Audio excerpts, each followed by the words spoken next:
오늘 하나님이 저에게 주시는 말씀은 로마서 5장 8절 말씀입니다. 로마서 5장 8절 말씀입니다. 로마서 5장 8절.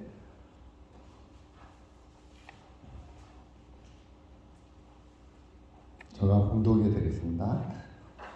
우리가 아직 죄인 되었을 때 그리스도께서 우리를 위하여 죽으심으로 하나님께서 우리에 대한 자기의 사랑을 확증하셨느니라. 아멘. 기도하겠습니다. 아버지 하나님, 오늘 주신 말씀 감사드립니다. 이 말씀을 통하여 우리에게 주시는 말씀을 말씀하여 주시옵소서. 진리의 말씀만이 우리를 바로 세상을 바로 보게 도와주시고, 또한 우리로 말미암아 우리 자신을 바라보는 가운데 하나님 앞에 우뚝 서기에, 하나님이 보시기에 아름다운 모습을 가진 것을 알기에 오늘 주의 말씀에 귀 기울이기를 원하오니 우리의 마음 붙들어 주시는 가운데 말씀으로 우리를 바로 세워주시옵고, 우리 자신이 하나님 보기에 아름다운 모습으로 바로 쓰는 도전되는 귀한 말씀 되게 도와주시옵소서. 온전히 성령님 의지하오며 우리 주 예수 그리스도로 기도합니다. 아멘. 오늘 말씀을 보면 우리가 아직 죄인 되었을 때 그리스도께서 우리를 위하여 죽으셨다고 해요. 그리스도의 죽음은 우리에게 커다란 많은 것을 베풀어주는 능력이 있어요. 우리에게 주시는 새로운 권한을 많이 주셨어요. 그 권한은 너무 많아요. 오늘 그 권한에 대해 쭉 한번 살펴보면서 이제 앞으로 저는 새벽 기도에 이 권한, 하나님 주신 그 권한이 얼마나 많은지, 그렇게 많은 주님이 십자가 선상에서 죽으시고 부활하셔서 승천하시면서 우리에게 주신 그 권한이 너무 많은데 우리는 그거를 잃어버리고 사는 모습을 보면서 저 마음속에 저를 채찍질하게 되더라고요. 하나님이 이렇게 많은 것을 나에게 주었구나. 근데 그거를 잃어버리고 사니까 우리의 모습은 환경으로 말미암아 마음이 집착해지고, 환경으로 말미암아 하나님 원하는 생각 안 하게 되더라고요. 어제 저는 우리가 잘 알듯이 월드컵을 브라질과 했잖아요.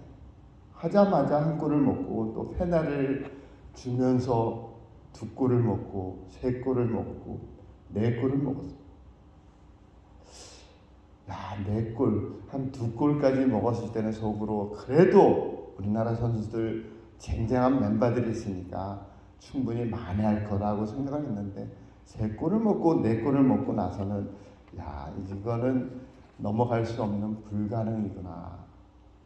그런데 제가 아는 모습에서 월드컵 선수 중에서 지금의 멤버가 2002년도 선수의 멤버보다 더 쟁쟁한 멤버를 가지고 있는데 마음속에 되게 안타깝고 한편으로는 화도 나고 그렇더라고요. 내 마음이 내가 컨트롤 못하더라고요. 왜냐하면 하나님이 주신 권한을 내가 사용하지 못했기에 그 환경으로 말미암아 마음이 흔들리는 모습에, 하나님이 주시는 권한을 내가 가졌을 때 어떤 모습을 갖냐면, 그래도 잘했다. 우리 12년 만에 16강에 올라가고 저 강적 브라질을 상대로 그래도 후반전에 한 골을 넣고 후반전에 너무 멋있게 싸웠다. 그들을 칭찬하고 존경하고 우리나라를 위하여 수고했다라고 감사하는 마음으로 바뀌어버린다. 우리가 하나님의 권한을 사용하지 않는다면 우리가 생각하는 것이 긍정적보다는 부정적으로 바뀌어버린다는 거죠. 그래서 오늘 하나님 주신 많은 권한을 우리는 잃어버리고 살지 말고 그것을 가지고 감동으로, 감사함으로 사는 모습 갖기를 바랍니다. 첫 번째 주시는 권한이 사랑이라는 권한을 주셨어요. 모든 사람을 사랑할 수 있는 권한을 줬어요. 이 세상에는 어떤 사랑이 있냐면은 에로스의 사랑이 있어요. 남녀 간의 그런 사랑이 있고, 그 다음에 필레오, 친구 간의 사랑이 있어요. 그런데 이 사랑을 가만히 보면, 세상적인 사랑을 보면 뭐든지 조건적인 사랑이에요. 내가 사랑하는 만큼 사랑을 받아야 되고, 내가 준 만큼 사랑을 못 받으면은 나의 사랑이 식어져 버려. 그리고는 멀어져 버려. 필레오 사랑, 친구 간의 사랑도 똑같아요. 내가 이렇게 한 만큼 이만큼 받아야 되는 모습. 어떤 면에서 보면은 나의 덕을 위한 사랑이 세상적에서 얘기하는 사랑이라는 거죠. 그리고 과오의 사랑이 세상적에 또 있어요.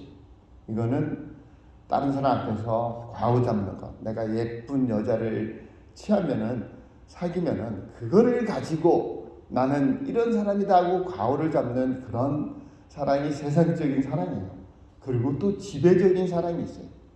내가 저 사람을 사랑하면서 저 사람을 내 소유로 만들려는 그런 지배적인 사랑이 세상적인 사랑이다. 세상적인 사랑은 이기주의고 조건적이고 항상 자기의 덕을 세우는 사랑이 세상적인 사랑이다. 그런데 하나님은 우리에게 주신 사랑은 아가페의 사랑이에요. 아가페의 사랑을 가진 사람은 항상 자기보다는 상대방을 이해하게 돼. 저 사람의 마음이 어떤 마음을 가졌나. 그 사람의 마음을 알게 되면은 이해를 하거든요. 그리고 그 사람을 품어줄 수 있는 마음을 갖게 돼요. 어느 날 서브웨이를 타고 갔는데 그 아빠랑 애들 한 3명 있는데 애들 3명이 기차 안에서 막 떠들고 놀고 왔다 갔다 다른 손님들을 받으러 하는 거예요. 그런데 사람들이 쳐다보고 아무리 생각해도 이해가 가지 않아요. 애기 아빠면 자기 애들 3명이 다른 손님들을 받아면 니네들 그러면 안 돼 해가지고 타올라서 앉혀야 되는데 그 애들을 가만히 내비둬요. 손님들이 인상을 부리면서 어떻게 저 사람이 저럴 수 있어. 환경 눈에 보이는 게 그거예요. 그런데 그 중에 한 사람이 그랬어요. 그 아버지한테 여보세요. 지금 당신 자녀들 보이지 않습니까? 다른 손님들 바도하면서 힘들게 하는데 어떻게 부모가 돼가지고 자녀를 제대로 앉혀고 그렇게 못하게 해야 되지 않습니까? 했더니 이 아버지가 그 사람을 물끄러미 쳐다보면서 죄송합니다. 조금 전에 나의 와이프가 죽어서 천국에 보내버리고 그리고 지금 망연자실이 돼서 집으로 가려고 서브웨이를 탔는데 미처 그것까지 생각하지 못했네요. 죄송합니다 라고 인사를 하더래요. 근데 모든 손님이 그 모습을 보더니 그렇구나. 저 사람의 사정을 알지 못했을 때 저 사람의 행동을 이해하지 못하고 저 사람이 왜 저렇게 하면서 바드를 할 수 있었는데 저 사람의 사정을 알고 나니까 이해가 가고 내가 그런 마음을 가졌던 게 미안한 마음이 드는 거예요. 사람은 항상 상대방을 알지 못하면 그 사람에 대해 오해를 하게 되고 그 사람에 대해 미움을 갖게 돼요. 그 사람은 어쩔 수 없이 그럴 수밖에 없는 환경. 바로 아가페의 사랑이 그런 사랑. 상대방을 알게 해주고 상대방을 이해하게 되고 그리고 상대방의 긍휼을 베푸는 그런 사랑을 하게 됩니다. 하나님이 주시는 그 사랑을 우리는 그것을 할 수 있는 그런 자격을 우리에게 주었어요. 우리는 다 그렇게 할 수 있어요. 하나님이 주신 능력이에요. 십자가 사건으로 나를 위해 십자가를 지신 주님의 능력으로 우리는 그런 사랑을 할 수 있게끔 하나님 주셨어요. 그렇게 하지 않는 것은 죄예요. 하나님의 말씀에 능력을 활용하지 않는 하나님의 이 말씀에 활용하지 않는다면 우리는 항상 어느 길을 걷게 되냐면 내 안에 또 다른 나의 모습이 나를 움직이면서 행동하게 돼. 그 행동을 보면 항상 내 중심적인 행동이 돼요. 내가 기분 나쁘면은 기분 나쁜 거예요. 내가 화가 나면 화가 나는 거예요. 어쩌면은 그 내 안에 또 다른 내가 나를 주관했을 때 하나님은 없어요. 내가 하나님이 돼. 내가 기분 나빠도 그냥 기분 나쁜 대로 해. 제가 신학교 다닐 때 우리 학감님이랑 한번 다툰 적이 있어요. 다퉜는데 화가 너무 나가지고 공부하다 말다 그냥 집으로 가버렸어요. 그냥 일하는 데로 갔더니 그냥 해가 질 정도 됐더니 갑자기 그 학감님한테 나한테 전화가 오더라고요. 그래서 전화를 받을까 말까 하다가 전화를 받았어요. 그랬더니 하는 얘기가 성경 말씀에 하나님 말씀에 해지기 전에 자기가 가졌던 감정은 다 풀어야 된다고 해서 하나님의 말씀에 순종하려고 화해하려고 저에게 전화를 했다라고 학감님이 전화를 주는 거예요. 저 깜짝 놀랐어요. 내 감정에 상관없이 하나님의 말씀에 순종하려는 그 학감님의 마음을 보고 저 감동을 받고 내 감정으로 사는 것이 아니라 하나님의 말씀대로 살아야 되는구나 하면서 느끼고 그 모습을 보면서 그 학감님이 좋아지더라고요. 사람은 자기의 감정에 살아요. 그런데 그것은 내가 주인되어서 사는 거예요. 하나님 말씀 따라 사는 그런 모습으로 살아야 돼요. 하나님은 우리를 사랑해서 예수 그리스도를 이 땅에 보내서 죽으셨어요. 죽으심으로 말미암아 우리에게 주셨던 많은 것들을 제가 한번 정렬해봤더니 너무 많더라고요. 능력을 우리에게 주셨어요. 이 능력은 뭐든지 다 할 수 있어요. 내가 하는 것이 아니라 하나님이 하죠. 내가 선포하고 내가 바라고 원하는 것은 하나님이 다 나를 통해서 해주세요. 그래서 우리에게 능력을 주셨어요. 믿으시면 아멘. 예. 그리고 또 특별히 하나님께 기도할 수 있는 기도의 길을 열어주셨어요. 그리고 또 하나님의 자녀가 됐잖아요. 하나님의 자녀가 됐으니까 하나님과 깊은 교제를 나누고 하나님과 내가 하나 될 수 있는 그런 특권을 예수 그리스도의 십자가로 말미암아 우리에게 주셨어요. 그리고 주의 복음을 전할 수 있는 능력을 또 우리에게 주셨잖아요. 하나님의 말씀을 듣고 이해할 수 있는 지혜와 명철을 또 우리에게 주셨어요. 그리고 다른 사람을 세워줄 수 있는 능력도 주었어요. 그리고 분열이 되는 곳에 그들을 화합할 수 있는 능력도 우리에게 주었어요. 우리에게는 또 넓은 마음을 주었어요.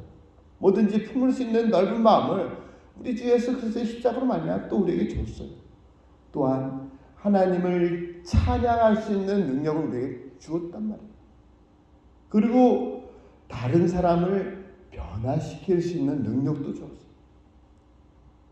어떤 사람은 자살하려는 사람을 한 사람의 모습을 보고 자살을 하지 말고 새로운 삶을 사는 사람을 보았어요. 어떤 사람은 달란트를 받아서 깜빵에 가지고 그들을 변화시키는 그런 능력으로 모든 사람에게 준 그런 능력으로 다른 사람을 변화시키는 모습을 가져요. 그리고 고린도전서 12장에 보면은 우리에게 또한 은사를 줬어요. 병 고치는 은사, 가르치는 능력, 섬기는 능력, 예언, 방언, 통역, 영분별, 입신 그런 많은 능력을 우리에게 줬어요. 주님의 십자가 사건을 우리에게 주신 거예요. 또 하나님의 마음을 알 수 있는 그런 능력도 줬어요. 지금 하나님의 마음이 어디에 쏠려 있나, 어디에 관심을 가지고 있나 그것 또한 알는 그런 것을 주셨어요. 그리고 하나님의 뜻대로 행할 수 있는 능력을 줬어요. 하나님이 이거를 원하지, 나도 그렇게 해야지, 그렇게 할 수 있는 능력을 우리에게 줬어요. 우리 능력대로 행하는 모습을 보고 하나님은 우리를 보고 기쁘게, 하나님을 기쁘게 하는 능력도 우리에게 줬어요. 하나님 주신 능력으로 막 살다 보면 굉장히 하나님 기뻐하세요. 욥기서 1장에 보면 하나님이 너무 기뻐가지고 사단이 천상회의에 오니까 너 세상을 두루 돌아다녔는다. 욥 같은 사람 봤냐? 그처럼 온전하고 순전해서 나를 섬기는 사람이 없다면서 자랑하는 것. 하나님의 성품은 그렇게 해요. 하나님이 주신 능력을 내가 활용해서 이 땅에서 산다면 그 사람을 자랑하는 사람이 바로 하나님이에요. 보면서 기뻐하고 자랑하는 그런 모습을 가졌다는 거죠. 하나님은 십자가 선상에서 우리를 위해 대신 죽은 예수 그리스도의 능력으로 우리에게 많은 능력을, 우리는 그 능력 다 활용하면서 이 땅에 살아도 평생 죽을 때까지 다 못하고 살아요. 그런데 그거 다 까먹고 만약에 우리가 산다면 우리는 내가 나를 다스리는 모습에서 결국은 우리는 하나님 원치 않는 제 길로 가게 돼요. 자신이 하나님이 되어 결국 생활 속에서 항상 좌절하게 되고 생활 속에서 맨날 불행하게 되고 결국은 비극으로 끝나버려요. 그렇지만 하나님의 능력으로 사는 사람은 어떻게 되냐면 감동을 잘해요. 나무를 보면서 감동하고 별을 보면서 감동하고 바깥에 나가면서 바람이 나에게 싹 부딪히는 걸 보고 감동을 하고 심지어는 나무를 보면서 낙엽이 다 떨어져서 가지만 앙상한 그런 나무를 보고도 감동이 돼요. 어쩌면은 저것이 나의 마음 같구나. 나의 마음이 저 정도밖에 안 되니까 하나님께로 돌아가야 되겠다 하면서 그 나무를 보면서도 감동을 받는 그런 모습을 갖게 된다는 거죠. 우리는 오늘 말씀, 우리가 아직 재현됐을 때 그리스도께서 우리를 위하여 죽으심으로 말미암아 하나님의 이 사랑이 우리에게 주셨고 그 사랑으로 말미암아 우리에게 많은 권한을 주었는데 이 많은 권한을 가지고 마음껏 누리면서 사는 가운데 우리의 모습을 통하여 하나님이 기뻐하는, 하나님이 우리를 자랑하는 그런 모습으로 살기를 주의 이름으로 축원드리겠습니다.